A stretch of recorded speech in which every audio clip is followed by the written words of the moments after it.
ছাত্র জনতার আন্দোলনের মুখে হাসিনার পতনের পর দাবি আদায়ের নগরীতে পরিণত হয়েছে রাজধানী ঢাকা। যতই দিন যাচ্ছে ততই বাড়ছে দাবি আদায়ের আন্দোলন। সেই আন্দোলনে রাজধানীতে যানজট লেগেই থাকছে। এতে দুর্ভোগে পড়তে হচ্ছে নগরবাসীকে, কারণ দাবি আদায়ে সবাই রাজপথকেই বেছে নিচ্ছেন। তবে সম্প্রতি রাজধানীতে হওয়া সব আন্দোলন যে অযৌক্তিক তাও বলা যাবে না। তবে কিছু আন্দোলন রাজপথে না করে আলোচনার মাধ্যমেই সমাধান সম্ভব বলেও মত দিয়েছেন বিশেষজ্ঞরা।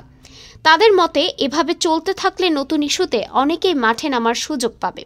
তাই রাজপথে নামার আগেই দাবি যৌক্তিক ও বিবেচনা সম্ভব হলে তা সমাধান করতে হবে, নয়তো এই প্রবণতা বাড়তেই থাকবে।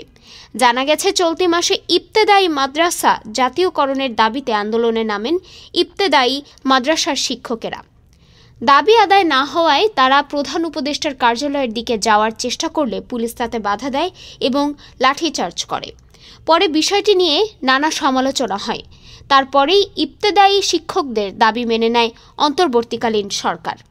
এদিকে মূল বেতনের সঙ্গে রানিং অ্যালাউন্স যোগ করে পেনশন এবং আনুতোষিক সুবিধা দেওয়ার দাবিতে রেলের রানিং স্টাফরা হঠাৎ ট্রেন চলাচল বন্ধ করে দিয়ে কঠোর অবস্থানে যান।